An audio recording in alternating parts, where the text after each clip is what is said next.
Sadhu, sadhu, sadhu. Namo tassa bhagavato arahato samma sambuddhassa. Namo tassa bhagavato arahato samma sambuddhassa. Namo tassa bhagavato arahato samma sambuddhassa.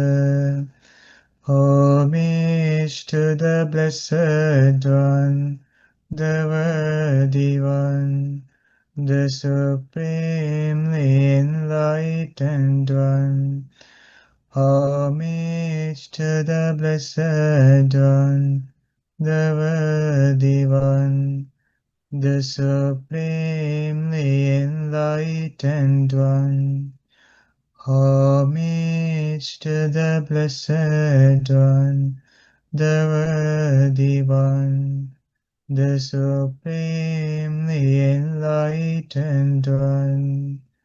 Sadhu, sadhu, sadhu. May our homage to my teacher Bhante. Sadhu, sadhu, sadhu. Okay, let's begin our Dhamma discussion. I hope everyone doing good. During our last sessions, we talked about these Buddhist concepts on mindfulness and concentration, and also on virtue. So we try to understand these teachings, and also we learned that it is very important to know these specific topics in within. So we need to find them inside of us so that we can grow them. When it comes to the mindfulness, we talk that mindfulness is something in within that we already have, but we need to increase that so that we can develop our wisdom, and we also can protect our life from the bad, unskillful, negative thoughts. So we learned all of these things in order to develop them in our lives. Okay, friends. During today's session, I'm going to talk about not that much deep topic, but I will be sharing with you a simple one. And this time it will going to be about the impermanence. As we already know that the impermanence is one teaching that we can find among the Buddha's teachings.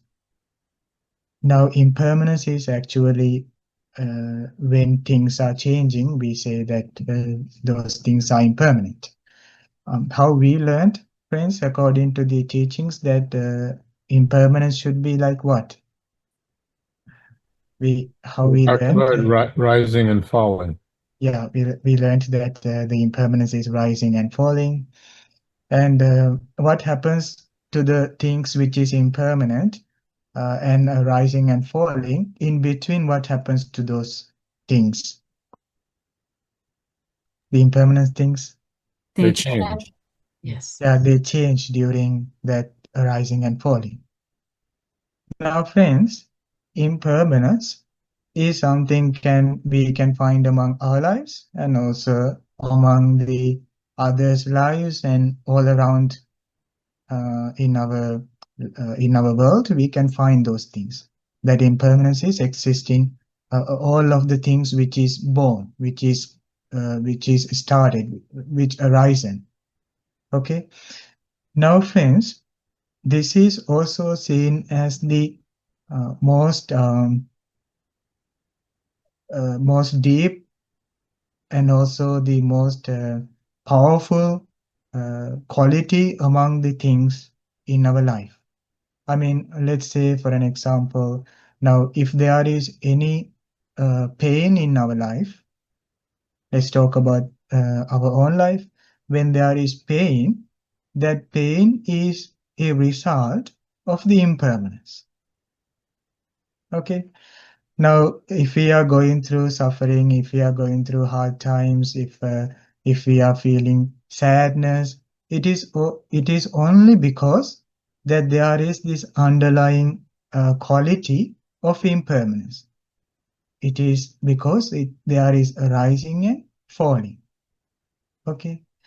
When it comes to the uh, our changing of our life, let's say for an example, our body is changing and we fall into sickness, that those are inevitable, like we are leaving this world. Now these things again, we have to separate from our loved ones, and sometimes we have to be with the unloved ones. So all together, this suffering, this dukkha, exist as a result of impermanence.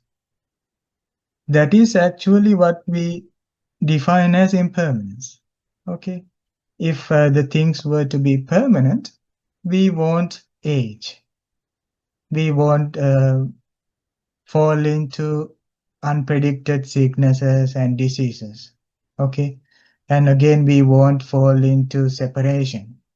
It is because of impermanence that those things exist. Okay, friends? Do you get this point? What are your thoughts? Because of the changing, there is pain. Now, why there is pain while things are changing is because that we are attached. For what we are attached? We are attached to the things we change. We are actually attached to the suffering. When it is changing, we are also flow with that change. And we get more and more unnecessary sadness to our heart when those things are changing. Not only body, but also the mind itself changing, when it comes to the anger, when it comes to the loving kindness, when it comes to the greed and hate or delusion, and also the contentment, whatever that we try to keep in our heart or the mind, they also change. That we cannot keep those mental states forever. So then the mind changes and the body changes. And how about the other people around us? They also have this constant flux of changing. Okay. Now, according to the Buddha's teachings, there is a practice we can do in order to release us from pain, in order to let us free from pain. And that is called the understanding of the impermanence. And again, understanding of the suffering. Now, there is pain in life, and what we do as an antidote is we try to uh, comprehend about this pain exists in the life, because we cannot do anything better than that. Can we escape? Can we exit from suffering when it comes to our life? What do you think? The impermanence is in our life, in our body, mind. There is impermanence. Now, can we exit from that? Can we escape in a way that we run away? No, no. May this not come to me. No, there is no way that we can run and like free from that. Know that we can fight with it. Have you found anyone who fought with the uh, aging, sickness, and death and separation? I mean, I'm talking about this ultimate level. Like, we can say that when we don't have money, so that we are in suffering, don't we? When we don't have delicious food, we are in a kind of suffering. When we don't have a beautiful place to live, when we don't have a beautiful clothes, and when we don't have people around us, it's a kind of suffering, it's a kind of pain that we don't say that it is not a pain. But ultimately, for whoever have all of these things, enough food, enough clothes, enough mansion, and enough money, they ultimately has to face to this changing, this impermanence. Okay. Now, as a solution, what the Buddha say, and yes, as I said, like it is not to be fight. I mean, like we cannot get like the victory over impermanence. What happens is that we fall into impermanence. In the past, when we go to these beautiful places that existed about 1,000 years ago, 2,000 years ago, that it is said in the books that they had these beautiful palaces, those beautiful people, and they had beautiful buildings. Now, there are no for they are not now. We don't find them today. There is only the foundations of the buildings. But while they were living, they had much authority, sovereignty, and they were fighting with the enemies and they tried to protect their belongings. But today, in the future, when we look at that past, we see just everything was left behind. So they have gone. Now, as we can see that impermanence exists in the life, but what we can do about it is that we try to comprehend when there is pain in heart, when there is pain in our life, when we are falling into these problems, I think the best solution is to acknowledge, to recognize, and to comprehend about that. We use our wisdom, these qualities, to get more and more understanding about that. What happens when we understand the suffering is that we can be confident, we can be stand up without falling, we can be more and more powerful when we recognize and understand the suffering than escaping. When we try to escape, let's say somebody who is we are loving with, like left us, now we have this pain in us. What we normally people do is that they try to escape from those feelings. Probably they might go to somewhere like to a musical concert, to a theater, or maybe to a restaurant and delicious food. And maybe, worst case, sometimes people fall into drugs and they harm themselves. Those are like the ways that they try to suppress the feeling without understanding the sadness, why these things exist. Actually, when we understand it, we can be very dare, we can be very confident, we don't run away, we know that there is suffering. This is because of impermanence. Sometimes people ask me, why you guys always talk about suffering? When you will gonna start to talk about happiness? You always say suffering, suffering, why? Actually, there is a reason. That reason is that we try to understand this suffering. When we understand it, we will understand there is this noble truth of pain and suffering, and there is a reason for that. And that reason, which means the cause is that our attachment, our craving to the suffering. Should we crave for the suffering? I mean, should we crave for the impermanence? Do we need to crave and attach to the impermanent things? So, but blindly we are attached to this impermanence and we uh, crave for the impermanence. And then when we understand there is this suffering, when there is pain, what we do is that we let go of attachment. Oh, what I'm holding, what I'm grasping, what I'm attached is something changing. Then we abandon the craving. Okay. So when we talk about suffering, we can find a solution for that. And the solution is that we uh, break through into the knowledge, the wisdom that there is these things in life. So I need to follow my practice so that it will take me to the awakening to the knowledge that there exists such a suffering in life. And even for the enlightened beings, that they see there is impermanence things. They live with the people around, that they interact with the people, they feel love, but they don't blindly hold the things that which is impermanence, that those things to be should be permanent. Okay, friends. Now, today's discussion, I'm going to share with you a story that happened in the Buddhist time. There was a very powerful king lived in the Buddhist time, and this king was so much attached to his wife, queen.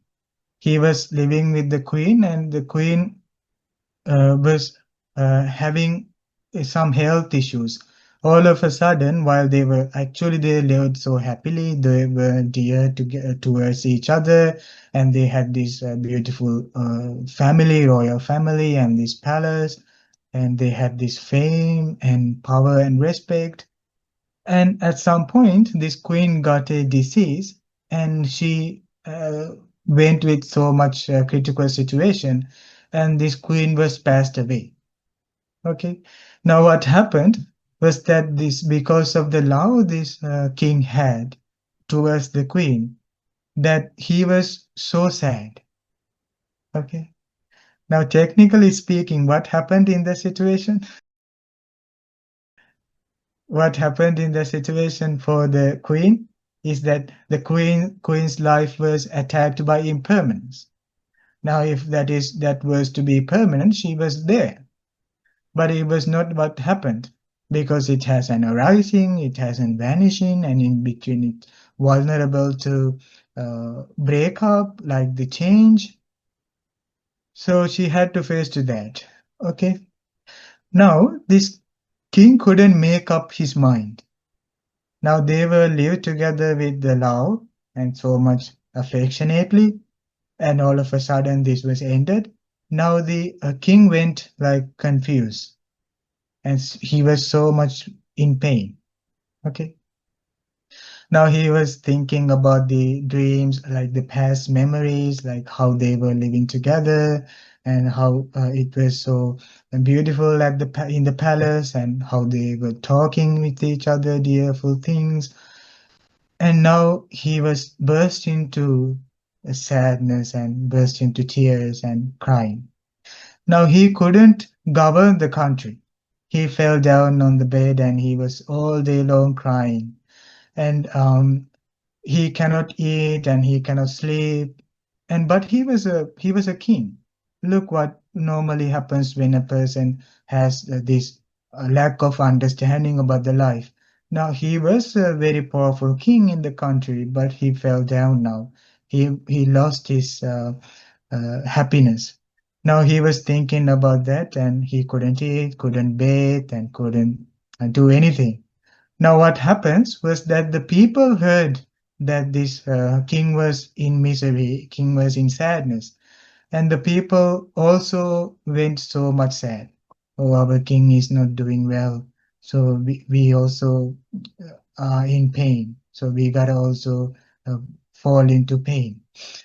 And now what happened was that the king asked the servant person, a servant, bring this Bhadra, Bhadra means queen, Bhadra's body, and take this body and put it in a oil iron box, putting oil and put the dead body into the iron box, coffin, and close it and bring it to my bedroom. Now he was leaving this dead body in the bedroom, and king was looking at the coffin and touching and crying and living with that. Okay. Now actually he was kind of like confused. He didn't know what to do.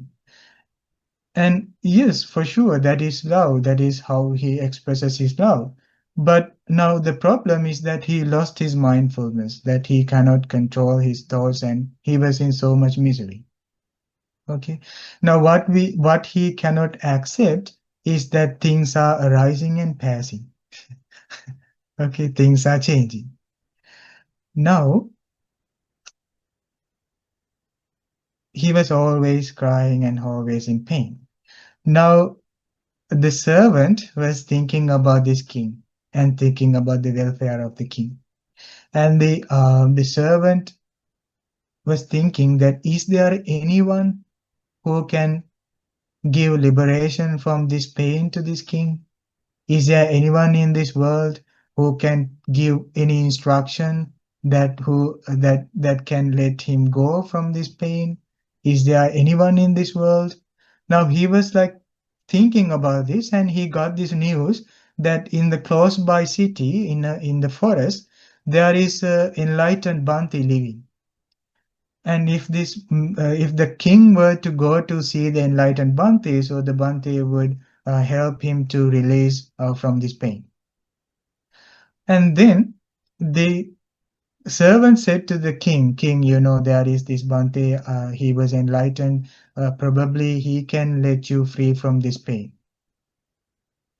Now, as a king, there can be enjoyment, there can be stimulation, there can be many things to make the mind happy, but nothing work. You see, there is this attachment, and the attachment was so much powerful. Now, even when the person left, that the king is not ready to let it go in his dream world, in his attachment to the thoughts. Going and trying to escape from the reality. So he can't accept the fact that everybody dies and everybody changes and everything is impermanent.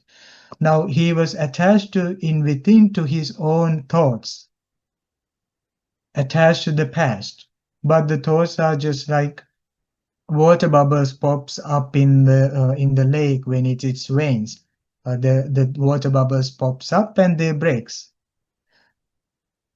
Trying to grasp into the thoughts are like that we are trying to everlast the water bubbles. Can we everlast those memories that we have in the past? Can we keep those thoughts forever?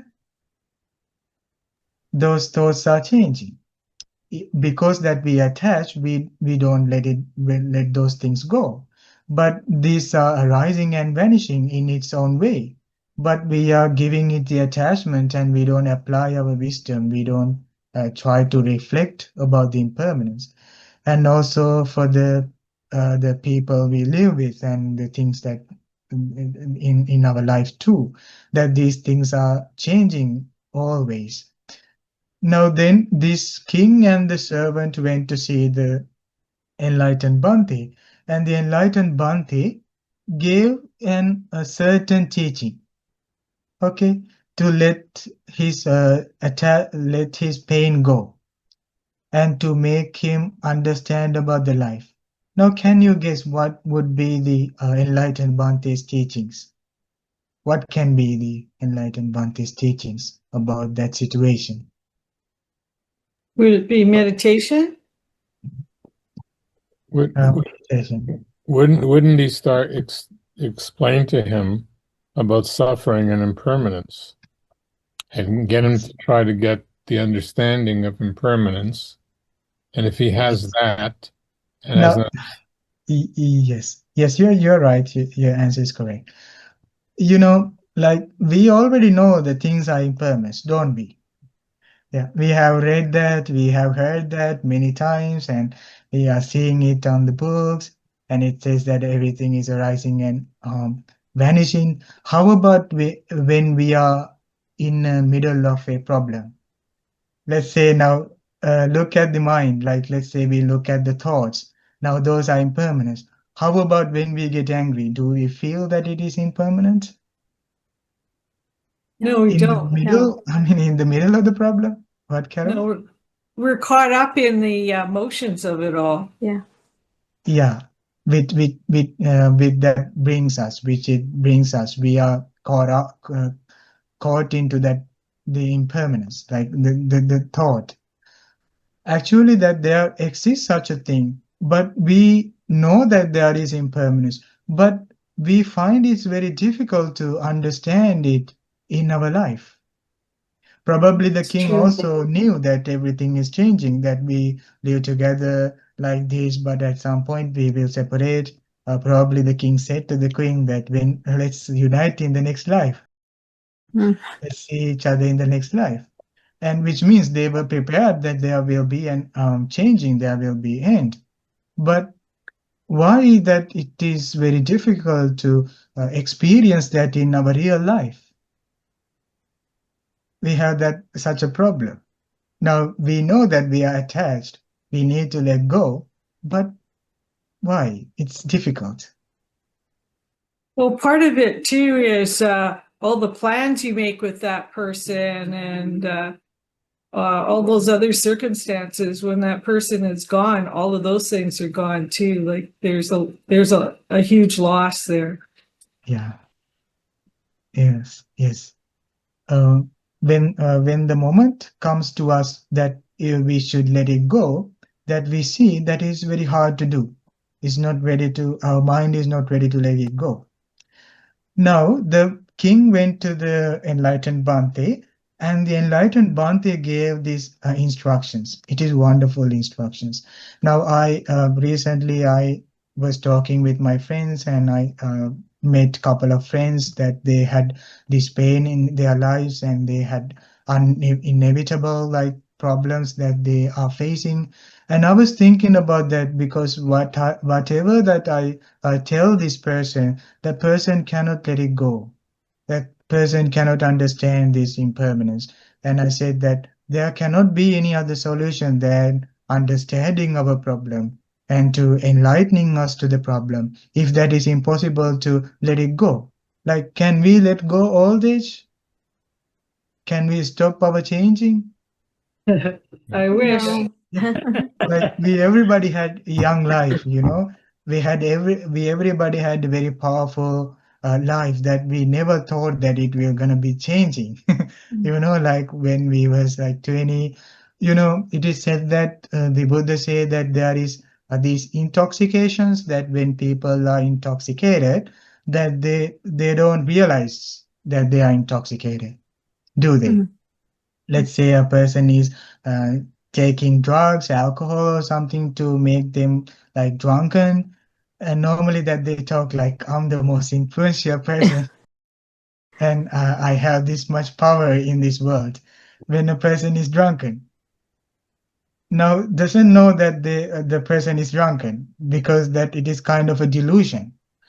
The same way Buddha say that a person can get into the intoxication of the youth. When a person is intoxicated by the youth, a person doesn't think that I will change, my life will change, and I will go to old age, and like gradually I will face to the inevitable things. Now, because of that, Buddha say the people who like intoxicated, infested by these the drug of, like, you know, like youth, like intoxication of the youth, one would think that I can do whatever, like then they fall into misconduct, Buddha say. So like that is intoxication that we carry, because we cannot understand the impermanence, we cannot understand that everything is changing. Now there is this impermanence, and there is this uh, blindly attachment to this. And in order to let go that attachment, what we need to know is that things are changing. And if there is a relief, we can find that relief by understanding the impermanence. Because that we cannot escape from old age, sickness, and separation, what we can do about is that we try our best to understand, acknowledge these situations in life. And the enlightened Bhante gave the instruction that is wonderful. I will share the screen with you. Actually, this was the same thing later taught the Buddha to the like the Bhantes, and this was the same one that the enlightened Bhante taught to the king. Because there are these 5 situations that are unobtainable by an ascetic or a Brahmin or a deity, Deva, Mara or Brahma, or by anyone in the world. What these enlightened Bhante said to the king who was going through this pain was that there is these unobtainable situations in life that no one can obtain that. No one can escape from that. Even a Brahmin means the name for a highest class person. Or deity means a god or a deity. Mara means the evil one. Brahma is a higher god, or by anyone in the world, which means whoever in the world as a human that cannot obtain these things in life. May what is subject to old age not grow old. This is a situation that is unobtainable by anyone in the world. And the Bhante said to the king, when there is old age, when things are growing old, that you cannot obtain that. Oh, not this come to my life. May this never happen to me. Second one, may what is subject to illness not fall ill. This is a situation that is unobtainable by anyone in the world. May what is subject to death not die. This is a situation that is unobtainable by anyone in the world. May what is subject to destruction not be destroyed, which means impermanence, cannot be obtainable by anyone in the world. May what is subject to loss not be lost. This is a situation that is unobtainable by an ascetic Brahmin, deity, Mara, Brahma, or anyone in the world, which means these 5 things cannot achieve by anyone in the world. And that is the relief, which means there is no way that we can stop and avoid these things, which means when a person understands this, they will definitely get to know the truth of the life, so that it makes them happy, it makes them joy in their heart, because these are not to be attained. They cannot be attained. And that knowing of the truth is a very deep happiness. It is a very focused, mindful happiness that we can take in within when we understand these things. Okay, friends, what are the 5 things? Illness, death, old age, loss, old age, destruction. loss. Loss. One is loss, and the other one was the destruction. May Yeah. whatever destruct we cannot we cannot obtain, but by thinking that may this never happen. Can we? Whatever in the world, can we stop? May this never happen, never destruct. No, it is impossible to do that. So by understanding that, we can let go our blind attachment to the things. Now the king was only attached with the feelings, with the thoughts, because that person is no more. But this king couldn't let it go. But the instruction the enlightened Bhante was given is that understand that no one can attain those things.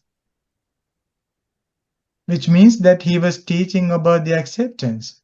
You accept the fact just as it is. You see the things just as it is. So then how about like this thinking the past? How about the thinking about these beautiful dreams?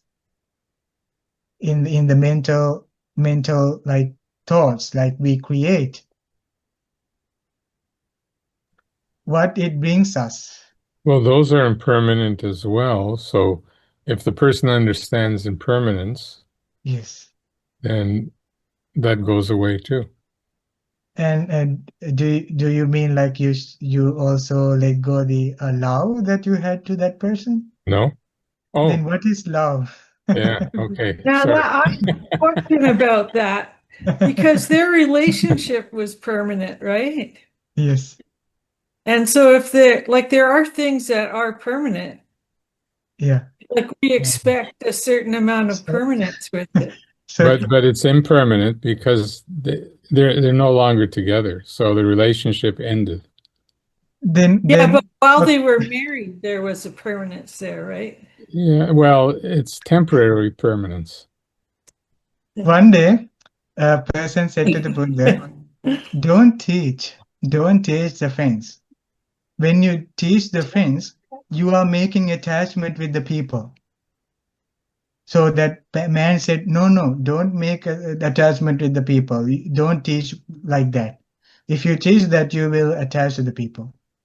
Buddha said, I don't understand why people are together. I don't understand what is attachment means.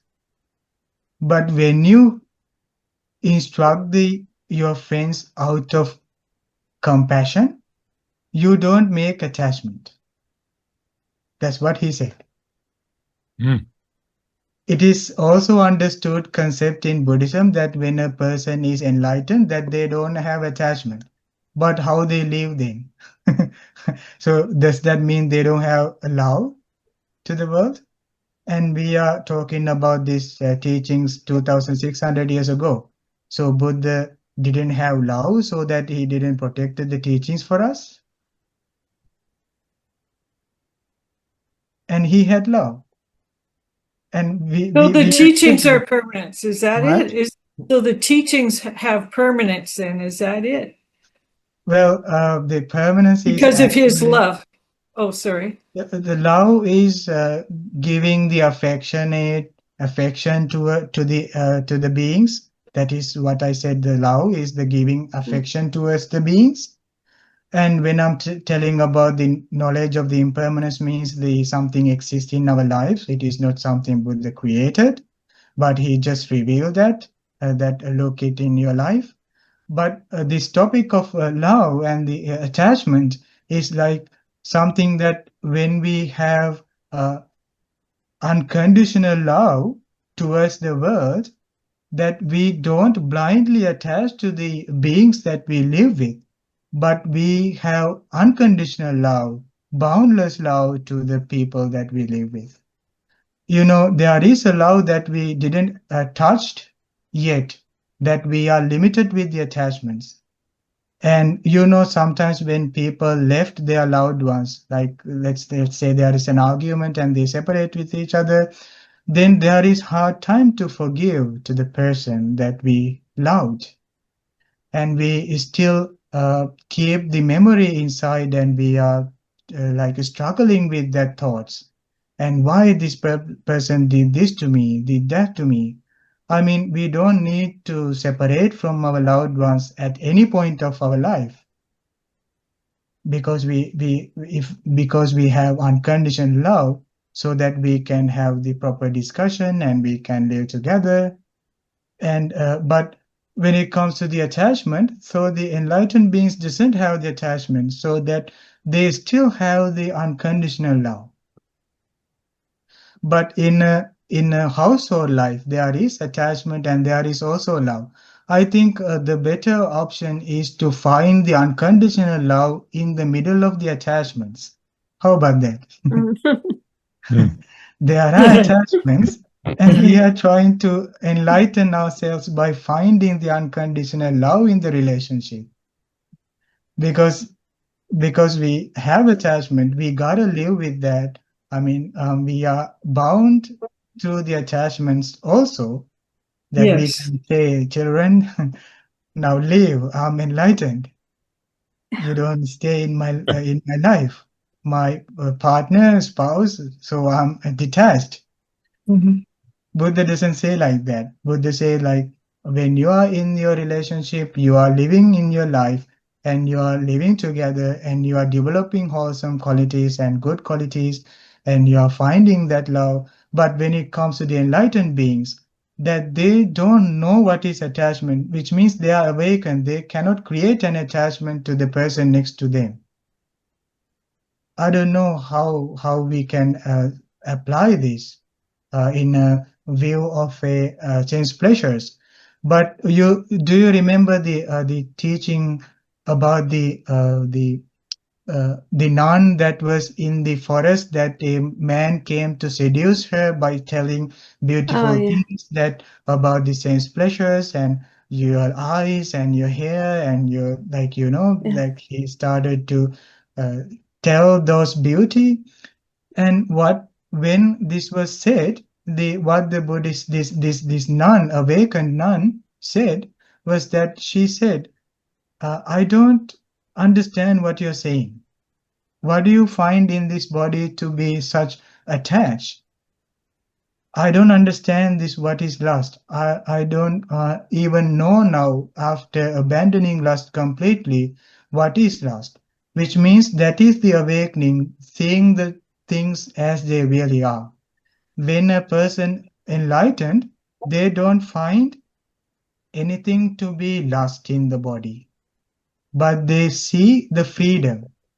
She said that I was like breaking up a hot iron, hot fire ball or something. I don't remember. After breaking that up, uh, it is cooled down. That way, I don't find such a burning feeling in me, that which brings from the greed or from the lust. So now it is actually talking about the monastic life and the enlightened beings' lives. But when it comes to the household life, we have these mental qualities, and we gotta live this. We live this life, but we are trying to awaken ourselves. Buddha doesn't reject this sexual conduct, but what he say is that not to go into the sexual misconduct, which means there is these practices in the household life, but we are finding the detachment in the opportunities when we are vulnerable to suffering, like in the time with this the king and the enlightened, the king and the enlightened, no, the king and the queen. So the enlightened Bhante gave these teachings, like, you understand this reality of the life. These are inevitable. These are things which exist in the life. You got to break through into that. Now you see the difference of this household life and the life of the monastic, the enlightened Bhante. Enlightened Bhante just right gave this truth. You try to understand this, the fact, the truth. This is there.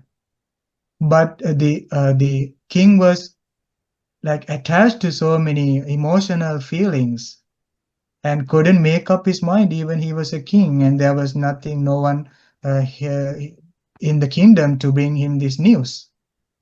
And that is the hardest truth that we are avoiding. Even the king was to watch the television and find a solution, like in the Google, in YouTube. Perhaps the king was searching for a solution, but everybody say, no, attach, it's okay, attach.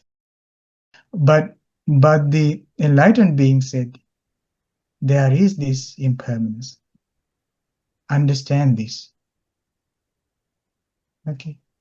Bhante, I think it's an excellent point, because I had an example of a friend. She lost someone in her Yes. family, and I talked to her about impermanence Yes.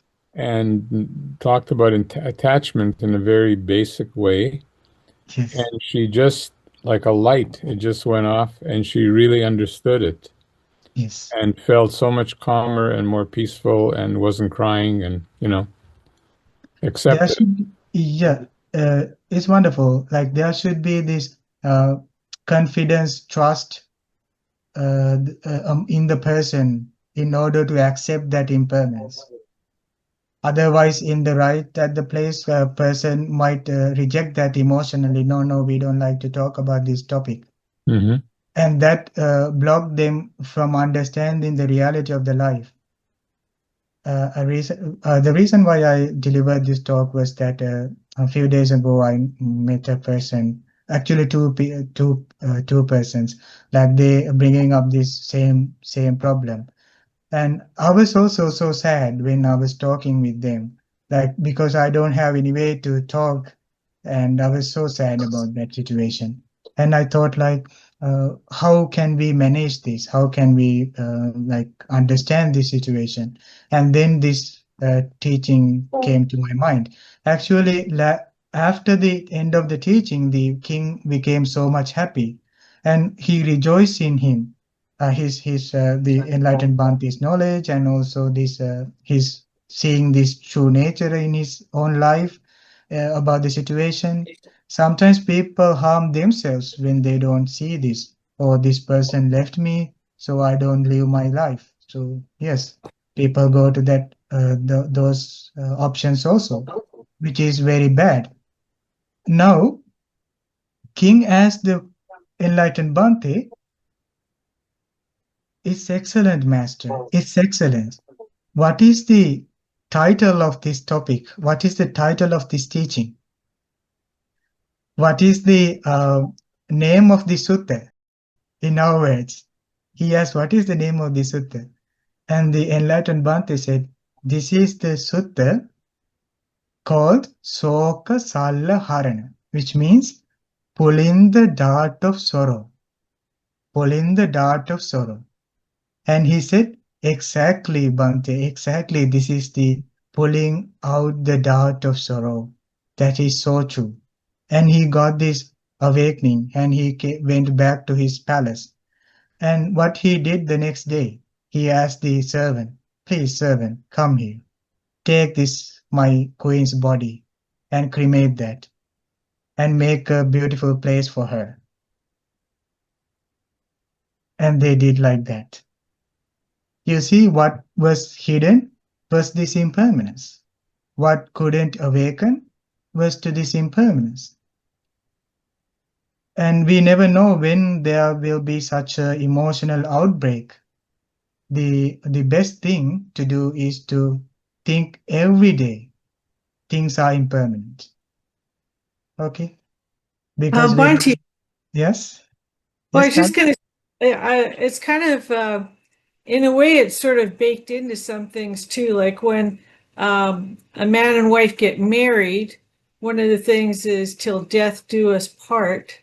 Yes, And they'll often make a will, preparing for the day when one of them will die. And even though they know these things, uh, and they know that it's one of them's going to go, it's very difficult to accept when it happens still. I think yes, there's a question of time that might be needed even to accept impermanence in that situation. Even if you believe in it, it might be difficult to work through. yeah. That's why he say, man or a woman, a monk or a nun, all day should think, every day should think that things are impermanent. Right. Things are subject to all day sickness, death, and destruction, and Mm-hmm. also losing. Why? Because we are preparing ourselves every day. Because now we learned that the mind is always getting into attachments, and sometimes unconsciously. We only realize when we feel sorrow. Oh, I was attached. But it was attaching like unconsciously. And we know, oh, why am I having pain? Oh, this is because of I had attachment. Because of that, Buddha say every day to remove that intoxication of youth, life, and the health. Buddha say every day think, I'm subject to impermanence. I'm subject to all day sickness and death. And the Buddha say, if everybody know in the world individually that everybody has to die at some point, that there will not be such a thing called wars, battles, arguments, quarrels, fights, even anger. Why? They exist because we don't know deep in within that this everybody has a limited time and everybody go, and in the meantime when they live that they should be happy, they should be loved, they should forgive, they should be unconditionally love everyone in the world because we came just for a little time. That makes so much sense. Yeah, yeah. if there is a fear when we talk about the impermanence, please understand that fear come to you because of not understanding impermanence. Mm-hmm. Yeah. Please know that there is a attachment in you. That's why you are having fear. Okay, friends, Yes. thank you so much for joining to the discussion, and thank you so much for being with me. And by the power of this merit that we collected, may every one of us has the great opportunity to attain the enlightenment and attain the peace of mind. Sadhu, sadhu, Do sadhu. some do.